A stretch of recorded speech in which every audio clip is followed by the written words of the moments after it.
l'humanisme peut être intéressant pour la planification urbaine, en fait. Et donc ça passe par des études sur le quotidien des habitants, notamment des quartiers populaires. Mmh. Bien. Vous avez essayé d'écrire un petit texte là-dessus? Quelques lignes? Okay.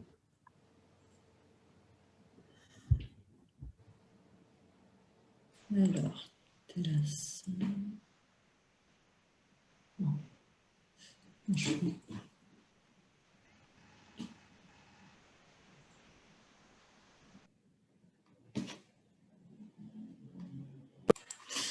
Voilà, donc c'est reparti, désolée. Je ne suis pas encore complètement au point. Donc, la crise du fonctionnalisme. Donc, et donc, on va voir comment ce mouvement d'opposition à l'architecture fonctionnaliste, que vous avez déjà bien compris à travers cet article, se construit à partir de la révélation de situations ordinaires, que ce soit des situations de rue ou des situations rurales, des situations prises dans des quartiers populaires. Donc, on va voir un personnage assez important qui s'appelle Nigel Henderson, donc Frédéric Pouzin parle, donc qui est né en 1917, mort en 1985, donc qui est photographe et qui est notamment fondateur du mouvement d'Artists Independent Group, qui est un mouvement donc, qui est né en Angleterre dans le milieu des années 50 et qui était composé de critiques, d'artistes, de journalistes, d'architectes.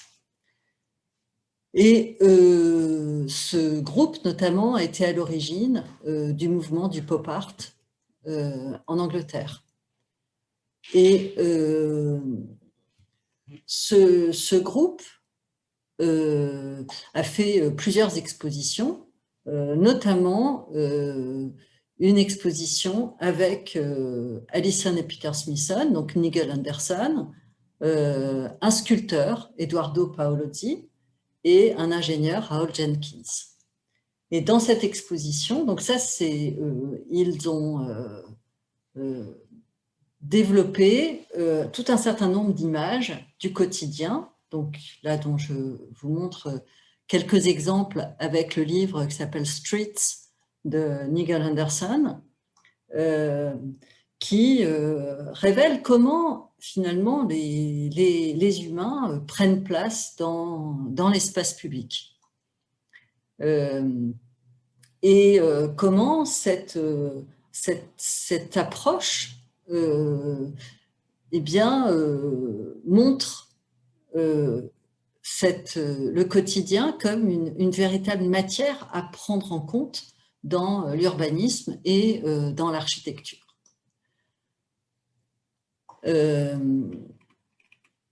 Dans cette exposition, les images étaient classées en 18 catégories.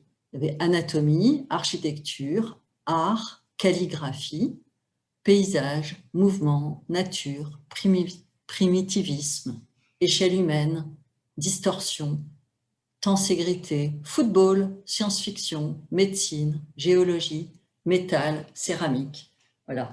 Et donc, tout un certain nombre de questions qui montrent comment les enjeux de la ville, donc vous imaginez que dans l'après-guerre, eh bien, la question de la ville est en plein bouleversement. Et donc, des nouvelles thèses de l'architecture moderne et l'architecture fonctionnaliste imaginent une ville qui rompt littéralement avec la ville traditionnelle. Et donc, ce que développent ces mouvements-là, c'est justement un lien avec le quotidien, avec le sol et avec la réalité, en fait, de la matière humaine. Alors, Alison et Peter Smithson, entre autres, notamment ce petit groupe avec Nigel Henderson, voilà, le groupe de l'Independent Group, IG, en fait, qui est un groupe très, très intéressant et très important, développe la notion de as found.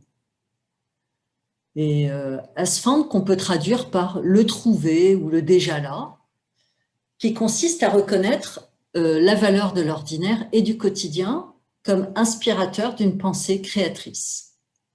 Alors là, je vous ai mis en haut un collage de Alison Peter-Smithson où on voit qu'il y a à la fois une révélation de la pauvreté dans les rues de Londres, hein, avec cet enfant qui vend des journaux, à la fois ce bus à double étage qui est une image un peu emblématique, iconique de Londres, et puis en premier plan, ces fleurs rouges, vifs, qui montrent une nécessité de faire des nouvelles propositions. Et en bas, c'est un petit livre d'Alison Smithson qui s'appelle AS in DS. Donc AS, ça veut dire Alison Smithson. In DS, DS, c'est une voiture. Enfin, c'était une voiture que vous avez évidemment pas connue. Mais donc, Alison Smithson, en fait, elle part avec son enfant, sa fille, qui doit avoir 3-4 ans, un bébé, et elle va découvrir non pas les territoires des colonies de l'époque, mais elle va découvrir le rural anglais avec sa voiture, sa DS. Et donc, elle va vivre dans sa voiture pendant, je ne sais pas, un certain temps. Et ce qui va l'intéresser, c'est les routes vernaculaires, donc les chemins, les petites routes, le paysage, la topographie. Et dans ce petit livre qui a la forme d'une voiture, hein, eh bien, elle fait tout un certain nombre de dessins et elle montre d'ailleurs à la fin comment elle a habité dans la voiture avec son bébé.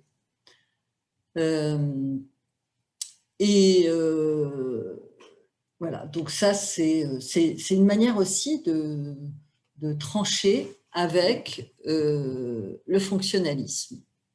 Et donc à la fois à travers des outils, donc la photo, mais également le collage et des références de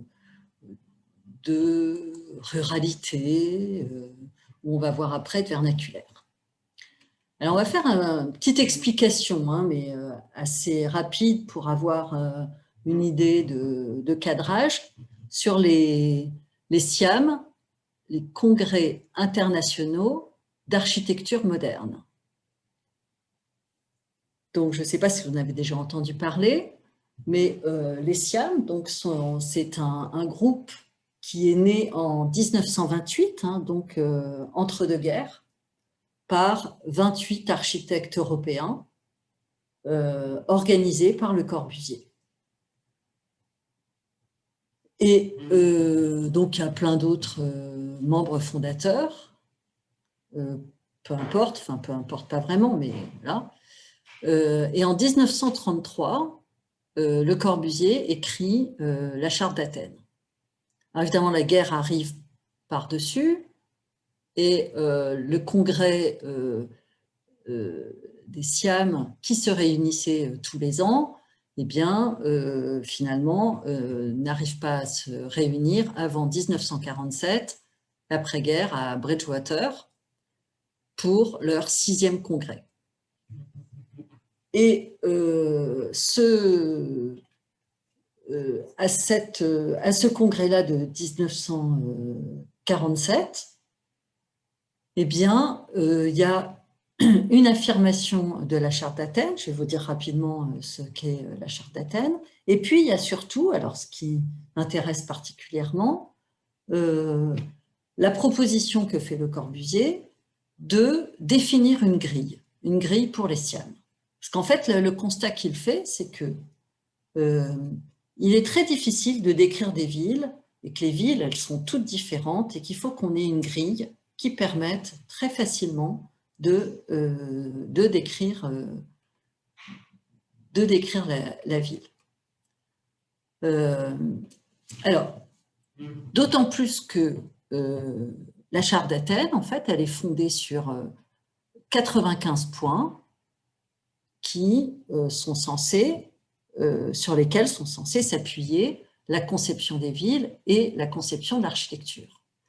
Alors, c'est de la charte d'Athènes que viennent, par exemple, la réalisation de tours d'habitation, la séparation des zones résidentielles, donc ce qu'on appelle le zoning, on sépare les zones résidentielles des zones commerciales et des zones industrielles, qu'on imagine, il y avait 7 V de Le Corbusier, donc on imagine séparer les flux, donc en fonction de la vitesse, les autoroutes quand on va très vite, et les espaces piétonniers lorsqu'on marche, avec toute une gradation entre les deux.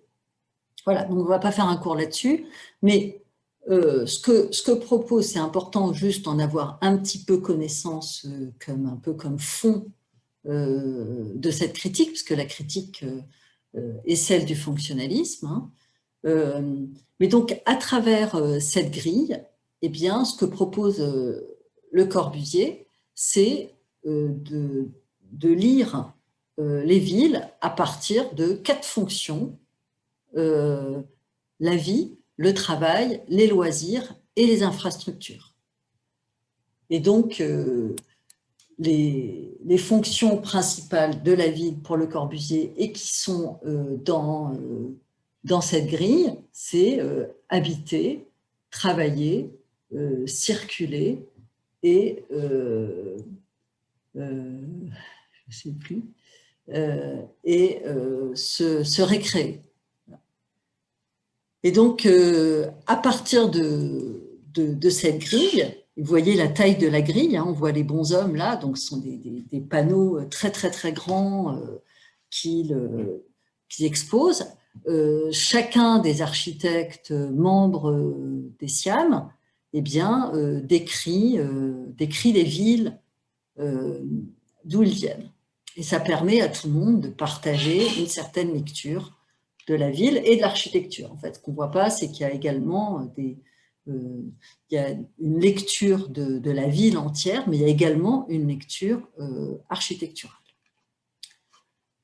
Alors, ce qui se passe après la Deuxième Guerre mondiale, et notamment la 9e séance des SIAM, c'est que Allison et Peter Smithson, notamment eux, en fait, mais pas uniquement, créent un groupe qui, lors de cette 9e séance, propose une nouvelle grille. Et cette grille, il l'appelle grille de réidentification urbaine.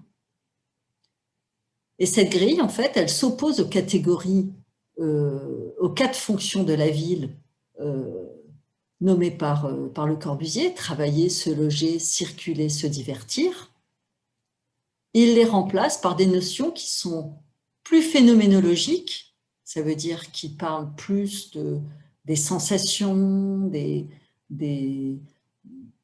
humeurs, voilà, de l'humain, et qui est composé à partir d'échelles, l'échelle de la maison, de la rue, du quartier et de la ville.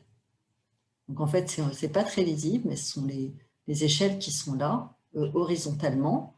Donc c'est la maison, house, street, district, city. Et dans cette grille, au lieu d'avoir que des plans, des photos aériennes, des choses qui finalement sont très déconnectées du sol, eux, ils mettent un certain nombre de photos et on reconnaît les photos de Nigel Anderson. Et ils mettent également des projets qu'ils ont conçus. Et ces projets, vous voyez, ils ne sont pas comme les projets de Le Corbusier, c'est-à-dire tous selon une grille orthogonale, mais ils sont au contraire organisés de manière beaucoup plus organique. Et ce qui importe, en fait, ce qui leur importe à eux, c'est d'établir des liens entre les références du quotidien et une nouvelle pensée architecturale. Alors, ce 9e congrès des SIAM a lieu à Aix-en-Provence et c'est un peu le moment fondateur du groupe des Team 10. Alors, pourquoi on les appelle Team 10? Parce qu'en réalité, leur proposition va se révéler au 10e congrès des SIAM, donc les SIAM 10, et ils vont donc prendre comme nom de groupe la Team 10, donc l'équipe des SIAM 10. Voilà. Et donc, tous, en fait, ils ont un point commun, c'est qu'ils s'intéressent aux quartiers populaires, aux bidonvilles, et ils portent sur la société un regard qui, à partir de l'observation des gens, mais également des flux. Hein, les mouvements sont très, très importants, et vous voyez que tous ces enfants qui jouent sont justement l'expression primaire, en fait, je dirais, du mouvement. Donc, ils s'intéressent au flux, ils s'intéressent au mouvement et ils s'intéressent au lieu.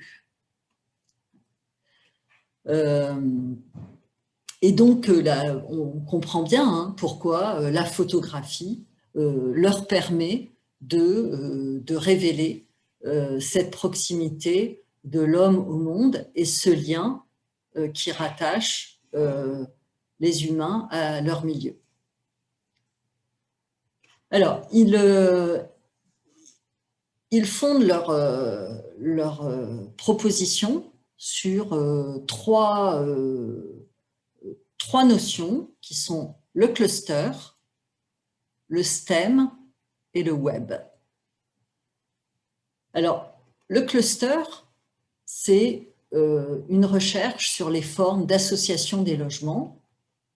Donc là, je vous ai mis un exemple de cluster ici, qui est non pas basé sur une trame orthogonale, mais plutôt sur une trame organique comme les villages médiévaux.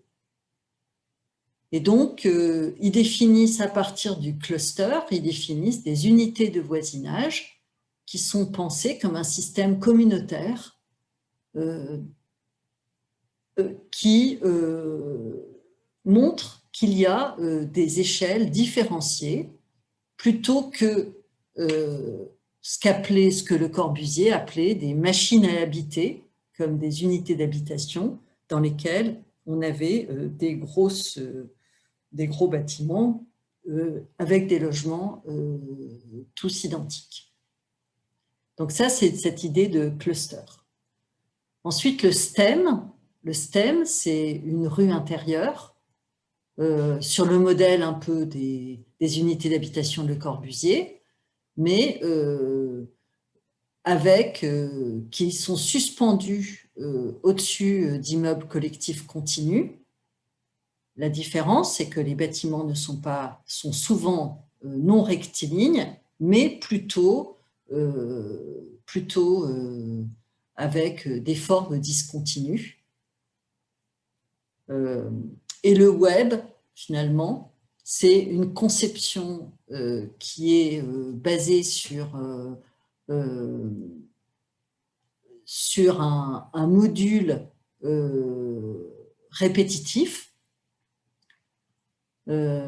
et qui permet d'allier à la fois la question de l'infrastructure, donc c'est un système qui se reproduit lui-même presque jusqu'à l'infini. Voilà. Donc,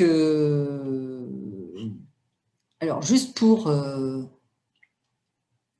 oui, ce qui est assez intéressant, c'est qu'il parle d'écologie à l'époque, et ils définissent l'écologie comme un rapprochement entre l'architecture et l'urbanisme, considérant que cette interdépendance entre l'architecture et l'urbanisme, eh bien, elle se situe entre, elle crée la différence entre la question de l'habiter et la question du logement. C'est-à-dire que la question du logement devenant... c'est-à-dire que les fonctionnalistes, dans la charte d'Athènes, le logement, c'est une nécessité. Donc, il faut loger des gens. Donc, loger des gens, c'est une dimension quantitative. L'idée des Tim Ten de dire, on parle d'habitat, l'habitat, et on habite autant la ville, le quartier, sa rue, son trottoir, que son logement, eh bien, ça a une dimension qui relie complètement la question de l'architecture et la question de l'urbanisme. Et donc, ça relie aussi l'architecture à son contexte. Et donc, l'habitat, habiter, doit aussi intégrer des questions de flexibilité, d'évolutivité, puisque l'humain évolue, eh bien, il faudra aussi que la ville et que l'habitat évoluent.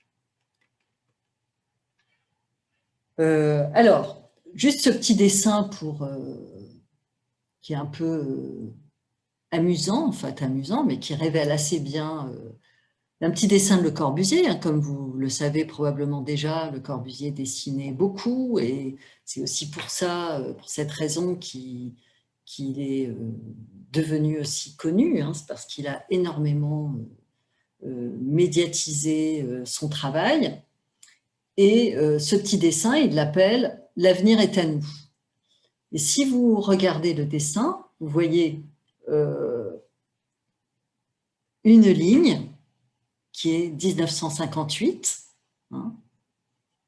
1958, c'est juste après l'arrivée des Tim Ten. Et il montre, là il écrit, 30 années de travail. En 1928, la création des SIAM. 1958, il met les emmerdeurs. Et là, il met couillonnade. 1958, il met on monte sur les épaules, mais on ne dit pas merci. Ah oui, c'est ça. On monte sur les épaules et on ne dit pas merci. Voilà. Et donc, Corbusier, évidemment, on imagine, il y a beaucoup d'écrits là-dessus, hein, que ça a été une crise épouvantable. D'ailleurs, ça a été la fin des SIAM. Hein. Et donc, voilà, juste un petit dessin pour montrer à quel point les choses étaient très virulentes à l'époque. Voilà, donc ça c'est pour la dimension un peu théorique et pour montrer un petit peu le cadre dans lequel ces réactions se développent à l'époque. Hein. Mais maintenant, on va parler d'un architecte qui fait aussi partie des Tim Ten et qui s'appelle Aldo van Eyck. Aldo van Eyck, donc, est également dans ce groupe. Hein. Il est né en 1918, mort en 1999. Il est hollandais. Et à partir de 1947, lui, il voyage à travers le monde à la recherche des cultures qu'il appelle archaïques.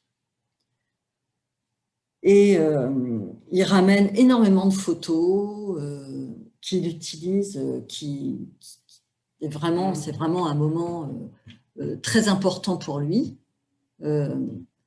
Et il parle, ce qui l'intéresse en fait dans ces architectures, c'est la relation complexe qu'il y a entre la réalité et la vie contemporaine. Et donc, cette capacité de cette architecture à s'adapter. Hein. Donc, il va notamment au Mali pour voir la civilisation Dogon. Et là, on voit dans la falaise de Bandiagara un village Dogon qui est construit à l'intérieur de la falaise.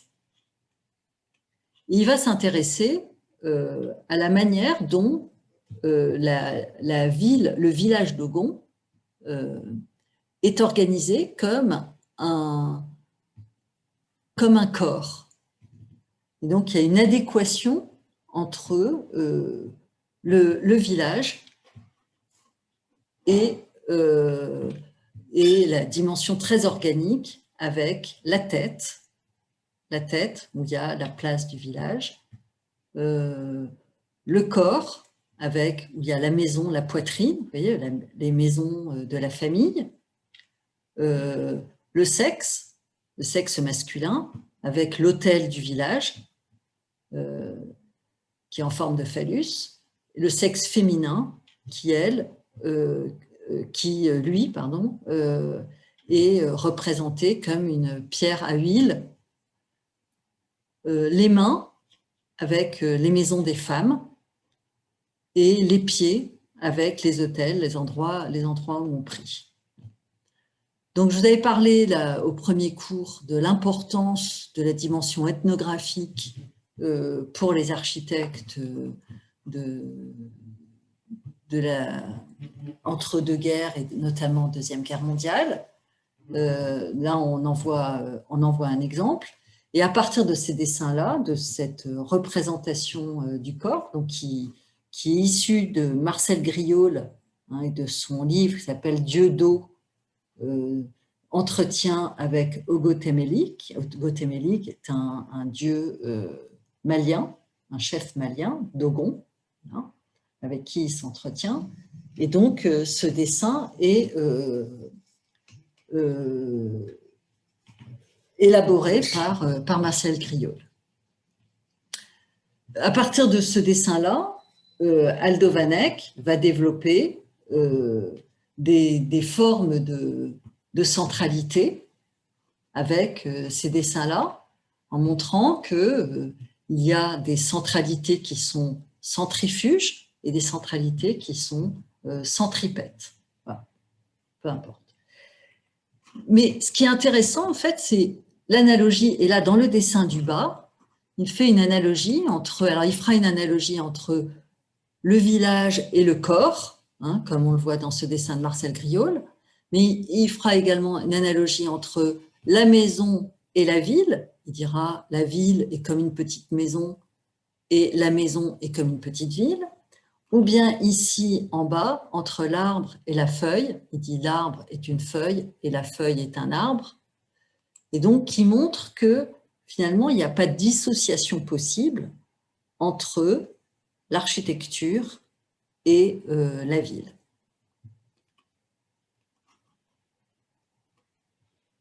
Alors, Aldo van Eyck, donc ça c'est Siam Ten, des Team Ten, lui il présente également sa grille. Chacun arrive avec sa grille, évidemment. Et lui, il l'appelle Lost Identity Grid, donc la grille de l'identité disparue, l'identité perdue.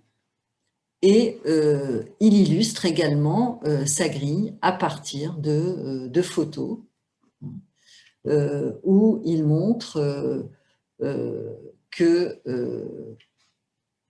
nous faut, il dit par exemple sur la neige, l'enfant joue dans la neige, mais il nous faut quelque chose de plus permanent que la neige. Donc il montre la neige comme un élément justement temporaire. Ce qui est très intéressant chez Aldo van Eyck et dont on va parler maintenant, ce qui va être plus concret, c'est que il va développer tout un certain nombre d'espaces de jeux pour enfants, des playgrounds, à Amsterdam, donc dans sa ville. Donc, en 1947, oui, et donc Aldo van Eyck dit cette très belle citation: une nouvelle conscience esthétique a vu le jour. L'urbanisme est maintenant engagé dans un processus qui le fait devenir un art indépendant et impensable sans la forme. La distance entre urbanisme et architecture diminue. Et à travers ces images, ce qu'il montre sont des des jeux d'enfants et la manière dont l'espace peut être lu à travers ces jeux. Et ce qui montre, c'est vraiment la manière dont on habite la ville, dont on habite l'espace. Et donc en 1947, ah oui, non, pardon, alors je parlais de ça déjà. Alors, dans la grille qu'il propose au SIAM TEN, eh bien, il propose ce dessin-là. On va s'arrêter un petit peu dessus et vous allez le dessiner. Dans ce dessin, en fait, il développe un diagramme avec à gauche « by us » et à droite « for us ». By us, c'est par nous, hein, par nous les architectes, et for us, c'est pour nous, c'est-à-dire pour eux, pour les habitants. Et qu'est-ce qu'il y a dans le premier diagramme? Dans le premier cercle, pardon, dans le premier cercle, il met trois traditions architecturales. Donc, il représente le Parthénon, que l'on voit en haut ici. Il représente la maison moderne de Theo van Densburg, qui est aussi un architecte hollandais qui a dessiné une maison qui est complètement abstraite, qui est dessinée à peu près comme un fauteuil. D'ailleurs, Theo van Densburg a également dessiné des fauteuils. Et puis, ici, il y a un village indien qui est organisé de manière complètement organique et vernaculaire archaïque, on va dire, ancien. Voilà. Et en fait, en mettant ces trois moments de l'architecture dans un même cercle, il représente pour lui le rêve architectural, qui serait celui de la synthèse formelle entre le classicisme, le modernisme et le vernaculaire. Dans le deuxième cercle, for us, il représente un groupe d'Indiens dansant en cercle. Ce sont les Indiens Kayapo. Il décrit cette spirale humaine comme une forme évolutive selon le rythme de la danse. Donc, vous imaginez ces Indiens qui dansent, eh bien, ils tournent en spirale comme ça, et la spirale va donc évoluer en fonction de la danse. Elle va s'élargir, elle va se réduire. Ce qu'il souhaite en fait à travers ce diagramme, c'est montrer à quel point l'architecture doit prendre en compte la réalité humaine qui est mouvante. Et donc on n'est plus dans des débats entre le passé et le présent, tel que Le Corbusier l'expliquait. Il l'expliquait comme une rupture en fait, nécessaire avec le passé. Non, il dit le problème, il n'est pas là en fait. Le problème, c'est de répondre à la nécessité de considérer l'homme comme une véritable matière de l'architecture. Et donc, pour lui, l'objectif de l'architecture moderne consiste donc à réconcilier ces références, l'ensemble des références architecturales avec la réalité des attentes des humains, pour répondre enfin à la complexité de la ville contemporaine, de la vie contemporaine.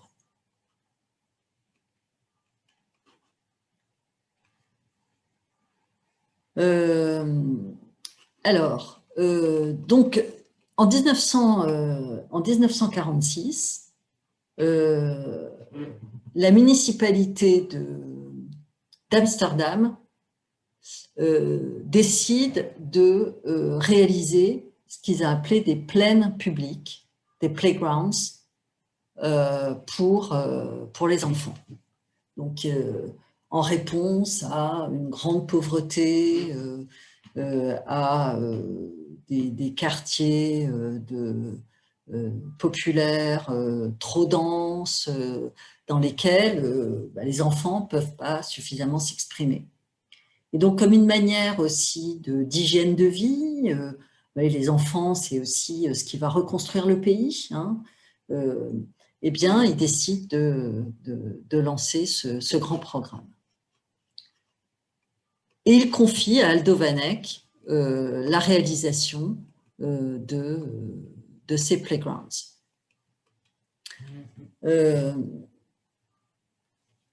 Et donc,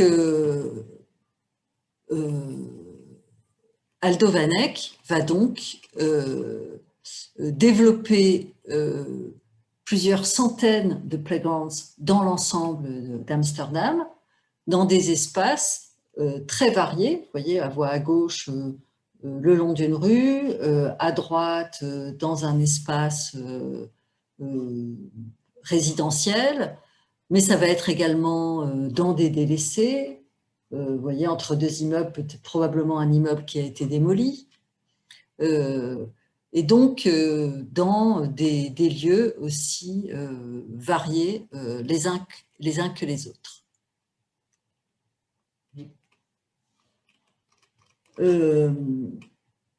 Voilà, encore quelques exemples. Alors, ce qui est intéressant, en fait, ce qui est intéressant dans la réalisation de ces playgrounds, c'est qu'ils sont basés sur un vocabulaire extrêmement limité. On a ici l'ensemble du vocabulaire qui va permettre de développer tous les playgrounds dans Amsterdam, où il y en a à peu près 500 ou 600 playgrounds qui vont être réalisés. Et ce que dit Aldo Vanek, c'est que la répétition crée de la différence et il montre comment des formes géométriques primaires peuvent construire des espaces complexes.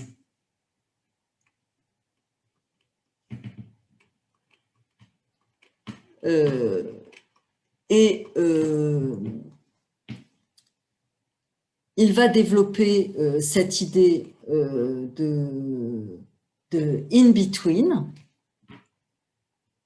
in-between, qui en fait peut être traduit par l'antre. Et il va montrer à quel point, vous voyez là on voit aussi un espace de jeu avec ces petits plots là, qui vient s'immiscer jusque dans l'antre espace entre des éléments d'architecture. Et pour lui, cette notion d'in-between, c'est vraiment la manière dont les éléments rentrent en tension les uns avec les autres. Et il dit, ce concept de in-between travaille sur des formes de dialogue. Et il y a 3 formes de dialogue. Il y a le dialogue technique qui arrive, voilà, c'est une manière d'acquérir des informations. Il y a le monologue qui masque un dialogue. Là, on parle tout seul, on est dans sa bulle. Et là, le dialogue authentique qui se caractérise par l'intention d'établir une relation vivante, mutuelle, entre toi et moi, donc entre au moins 2 personnes. Et donc, Aldo Vanek va développer cette notion-là, qui va être une notion très, très, très importante en architecture, hein, et qui montre que ce n'est pas tant la forme architecturale dans laquelle se passent des choses, mais c'est plutôt dans des relations que l'architecture instaure, qu'il se passe que l'architecture s'exprime. Il appelle ça le dialogue sincère et véritable,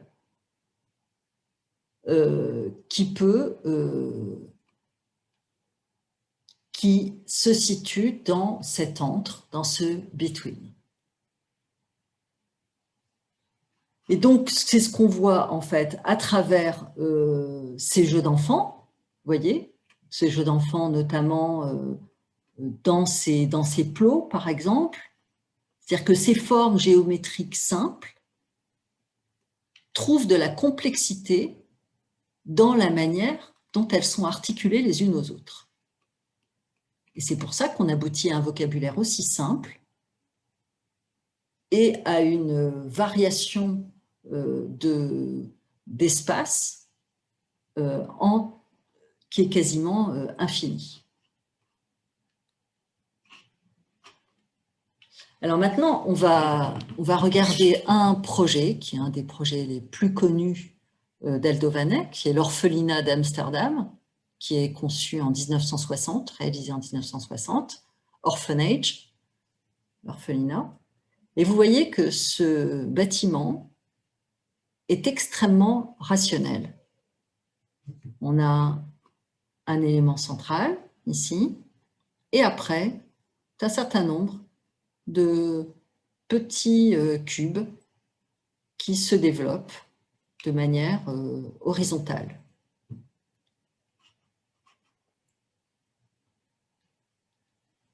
Alors, je vous laisse le temps d'en faire un petit dessin, mais vous pouvez ne pas en faire un dessin littéral, mais plutôt expliquer comment on a une ligne ici et d'autres lignes qui sont en fait fabriquées de petits carrés, parce qu'on a cette forme ici, mais on pourrait en avoir une autre.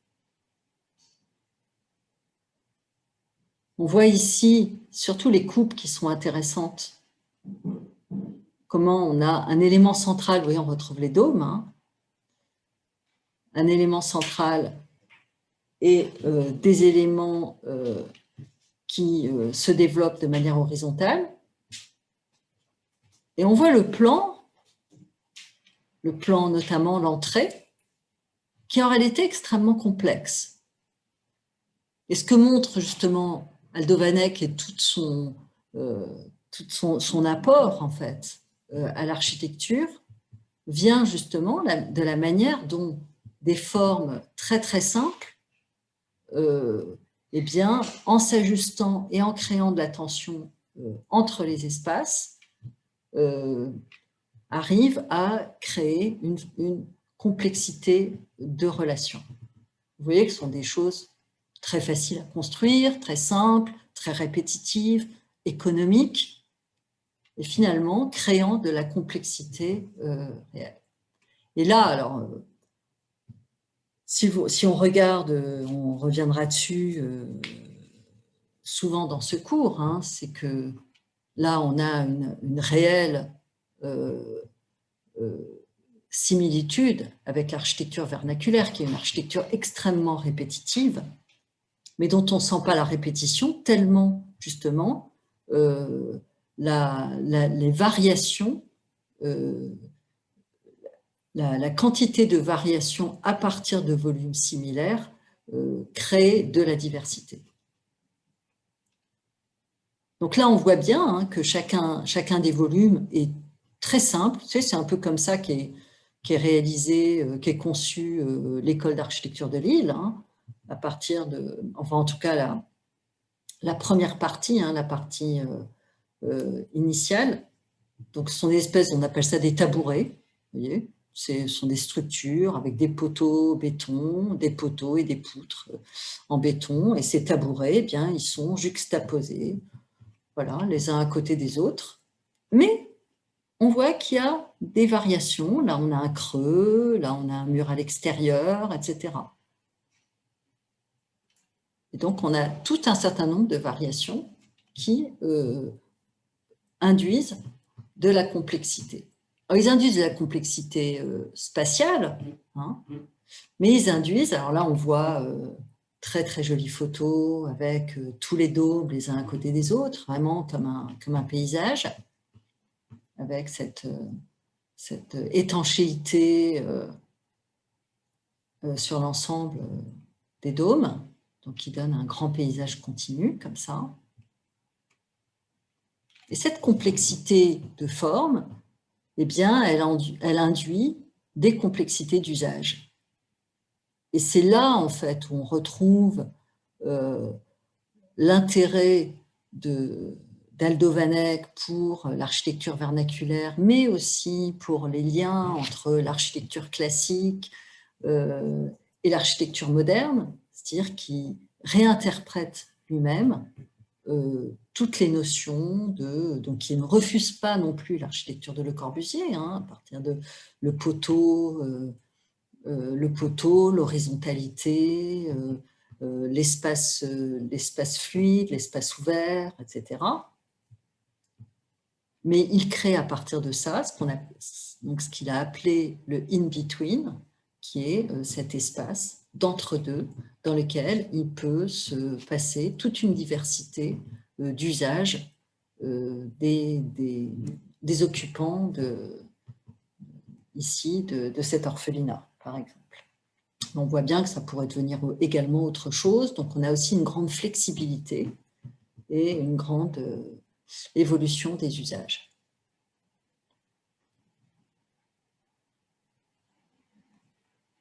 Voilà. Et là, c'est pas la dernière photo. Et donc là, on voit, par exemple, quelque chose d'aussi simple que la position de cette relation entre l'intérieur de cette salle et l'extérieur, avec un retrait de l'angle, le poteau à l'angle, tout simplement, la porte de sortie. Donc, à la fois cet espace couvert qui permet de protéger de la pluie, le cercle ici qui induit une forme de jeu, et le rapport à l'extérieur, le rapport au paysage et le rapport à la cour. Avec tout ça, ce sont des effets extrêmement simples, extrêmement économiques.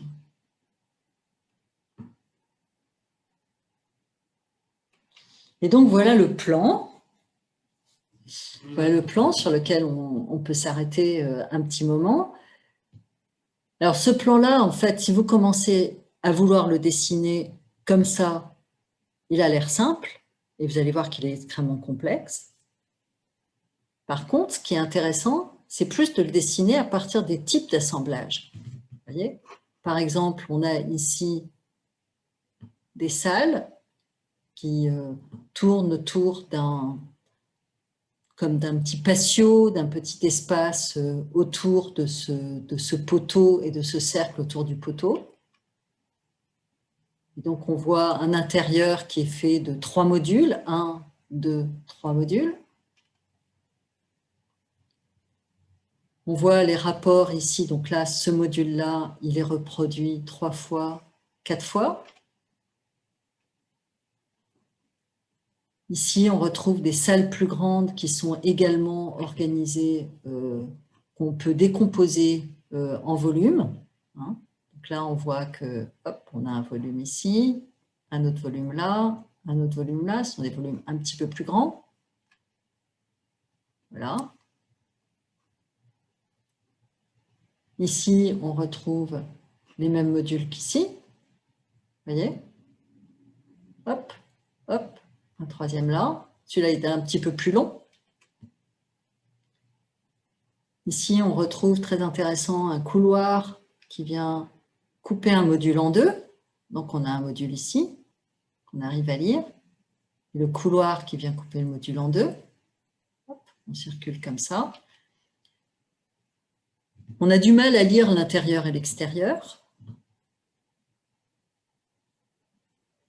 Et donc, on a toute une complexité qui apparaît et qui est complètement basée sur cette tension entre les volumes, l'intérieur et l'extérieur, et les variations presque infinies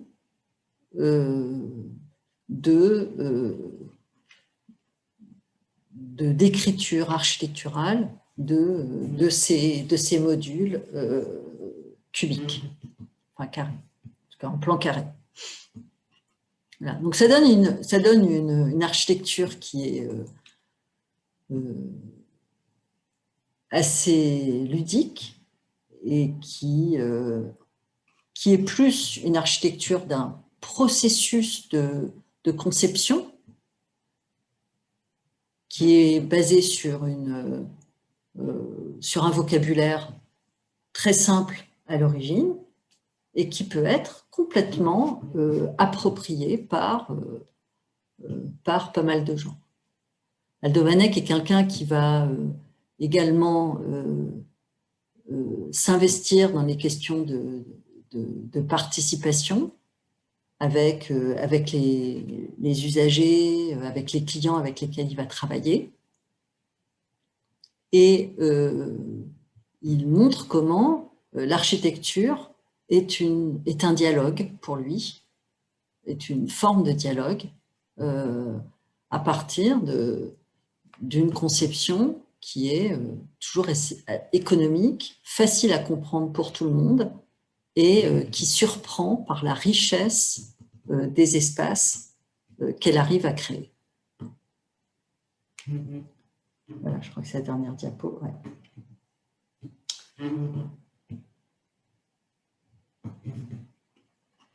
Voilà, donc est-ce que vous avez des questions? J'espère que ça a été un peu plus...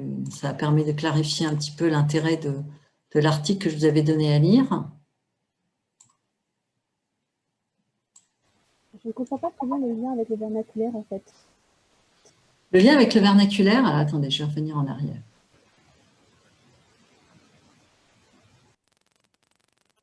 En fait, on peut prendre cet exemple-là. Alors, bon, déjà, pour que les choses soient claires, et c'est ce que j'ai voulu vous dire au premier cours, hein, c'est que, il faut que je le redise, parce que c'est aussi quelque chose qui est... Ça peut être un peu ambigu, en fait, d'appeler ce cours vernaculaire, parce que moi, mon idée du vernaculaire, ce n'est pas uniquement le vernaculaire ancestral. C'est aussi le quotidien, le rural, ce sont pour moi des pratiques vernaculaires. Donc, par exemple, la photo de l'enfant qui joue dans la rue et qui dessine sa marelle au sol, pour moi, c'est une pratique vernaculaire. Enfin, pour moi, pas uniquement pour moi, hein, mais voilà. C'est ce que je considère comme étant vernaculaire. Alors, le rapport au vernaculaire, c'est par exemple le rapport à la répétition. On peut le voir tout à fait sur cet exemple d'un village, je ne sais plus où il est celui-là, mais on voit que l'architecture est faite de constructions extrêmement simples, mais c'est aussi ce que nous a montré Victor tout à l'heure avec les igloos, c'est-à-dire que les igloos, en fait, sont des formes qui ont à peu près 3 mètres de diamètre, donc qui sont calibrées en fonction du mode constructif et d'une économie, en fait, liée à ce qu'on est capable de construire soi-même, et d'une répétition. Ça ne veut pas dire que dans cette répétition, il n'y a pas, on a la même chose partout, mais dans la répétition et dans eh bien, on retrouve toute une diversité d'organisation de l'espace, une diversité de rencontres. Vous voyez? Tu comprends? Je pense, oui. Vous avez d'autres questions? Moi, madame, j'ai juste une question, c'est par rapport aux enregistrements. Ouais. Je vais vous demander où est-ce que vous les déposez. Je ne les ai pas déposés encore, mais je vais le faire. D'accord. C'est promis, je le fais. Ouais. Merci. Je vais arrêter. Oui, j'ai aussi une question.